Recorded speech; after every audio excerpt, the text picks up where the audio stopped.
Sergey, the Latin Snake, former world champion, and Chris Mannix running around doing all the interviews, the entire crew behind the scenes at DAZN. I'm Beto Duran. Thanks for watching the final press conference between Canelo and Kovalev. Buy your tickets. They're available now. It'll be November 2nd. MGM Grand Arena, Mexico, with Canelo Alvarez, Russia, Sergey Kovalev. Good night.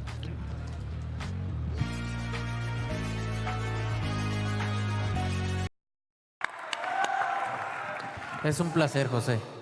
It's a pleasure. It's a pleasure to do so. Muchas gracias a todos por estar aquí, como siempre. Thank you, Estoy muy everyone. agradecido. Todos los fans, muchas gracias. Thanks, everybody, for being here. I'm very grateful to all the fans, as always. La verdad que estoy muy motivado. Para mí es un honor compartir el cuadrilátero con Kovalev, un peleador que lo conocí en el 2012. I'm very motivated here. It's an honor to me to share the ring with a fighter like Kovalev, whom I met in Quien 2012. era peleador de 4 o 6 rounds. Me da gusto que haya llegado donde ha llegado. Hoy nos toca compartir el cuadrilátero. Eso es otra historia. He used to be a fighter, a 4-6 round fighter. And A lot to talk about. Man, I am tired. I took a nap, though.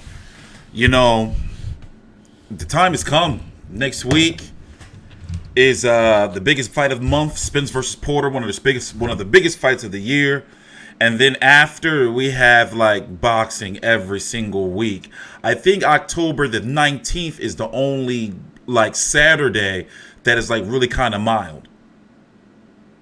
You know, so the boxing schedule is pretty hectic right now. But what we're going to do is we're going to talk about this press conference, and surprisingly, it wasn't too bad. It flowed through. It wasn't cringy, you know, and it didn't drag on, even though it wasn't any controversy. I guess the mystique and the allure of it is we wanted to see the face-off. We wanted to see them two face off and see the height difference, you know, and to see Sergey Kovalev's temperament. Me personally, I wanted to see the temperament between Golden Boy and Canelo, because it's been heavily rumored. And even Canelo has voiced his frustrations on social media about how he was upset with Golden Boy and wants to pretty much go on his own.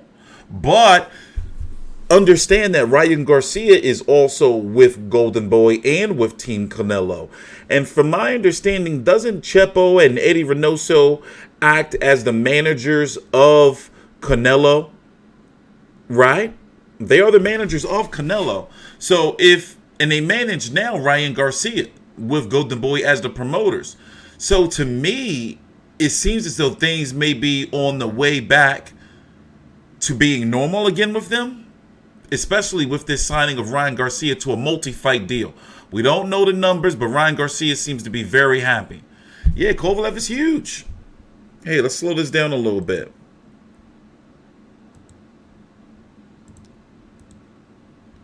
You know, and he's going to be it's not, you know, people think that Canelo's going to just have it easy getting to the body. I don't think so, man.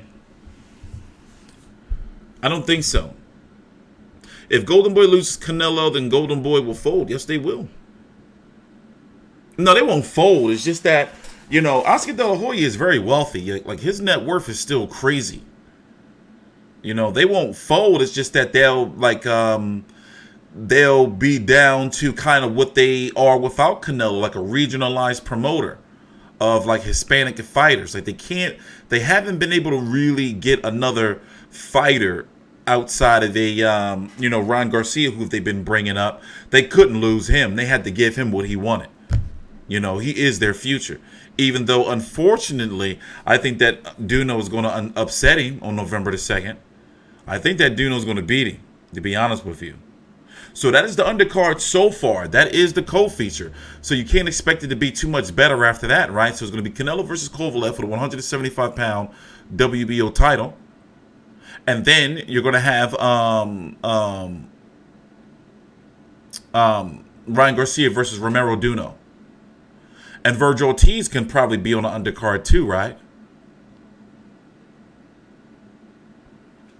So I think that if Kovalev is able to, it's hard to say. But at the same time, look at Canelo.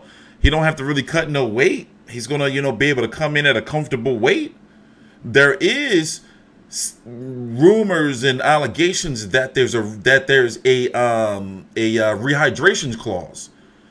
There's no catch weight. They can weigh in at 175. But I'm wondering if there's a rehydration clause. I'm sure there are questions that have been hurled at them right now. I mean, all day. They've been with the media all day. And they're with the media even right now after the press conference.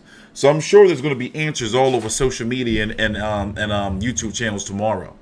Or right now as we speak. I'm sure it's coming out. So here is my understanding, the way it's supposed to work from, I forgot where it came from, but it was Bob Brim who said to somebody, a source somewhere, that if Canelo wins, wait, how does it work? Wait. Somebody correct me if I'm wrong if you heard it already. If Canelo wins,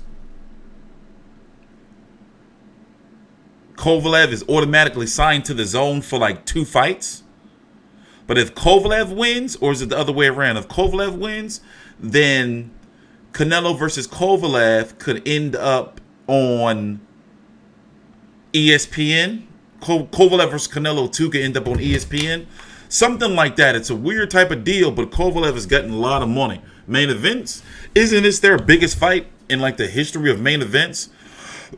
At this point in time, under the Kathy Duva era, there's a lot of money involved in this. Kovalev's going to get upwards to about 14, 16 million, just from here in the States. It was said to be 12 before, but now it's going to be more than that. How much more? But then when it comes to international rights, it's going to be big money in that. Yeah, it's something like that. The loser signs with the other company. Or, no, not in the case of Canelo, there's Kovalev and main events would be able to turn down the first deal that is offered. Basically, if Kovalev wins, there's a chance that Kovalev Canelo 2 could end up on ESPN. A lot of stakes on this fight. And also, when you look at the personal life stakes in regards to Kovalev, they don't want to really talk about it, but luckily we can hear. Kovalev got some legal shit going on, and it's fucked up. I'm not going to go into too much detail, but he ain't going to see all of that money. That money is to pay off for some shit that went down. And it worked out in his favor, because Canelo needed a fight. They needed Kovalev because Canelo didn't want to fight Golovkin. So Kovalev was able to get more money. B-Hop just left Kovalev hanging. You saw that?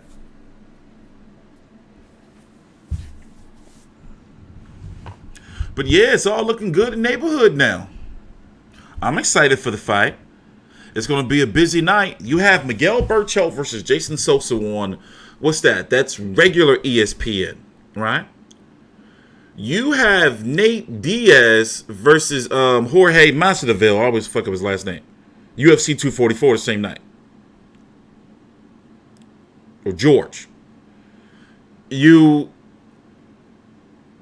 guessing that the ESPN card, they're going to make sure that that's over before UFC 244, because they're going to be leading into that on ESPN Plus. It's going to be a busy night. So this is one of those fights that it's like, I gotta watch. You gotta watch Canelo versus Kovalev. Canelo can lose. He has a better chance than the biggest UFC card of the year is on that same day.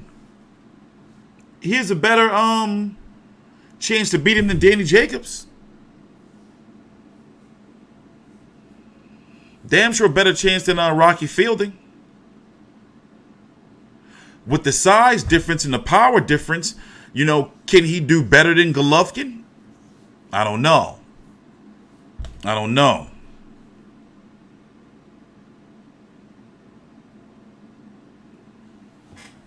lot of questions. So let's talk about Ryan Garcia. Let's talk about Romero Duno. Let's go look at some highlights of Romero Duno. Here, let me go up here. Because I don't know, man. I think that Duno can beat him. Now, he can beat Duno too, don't get me wrong. But he's still got some fundamental shit he's got to work on. And it seems as though he may be a little triggered by the fact that Devin Haney got that exclusive zone deal. And, you know, him and Devin Haney, if I'm correct, I believe him and Devin Haney went 1-1, or did Devin Haney beat him? Let's go check real quick in the amateurs. They came up together. Here, let's go check real quick.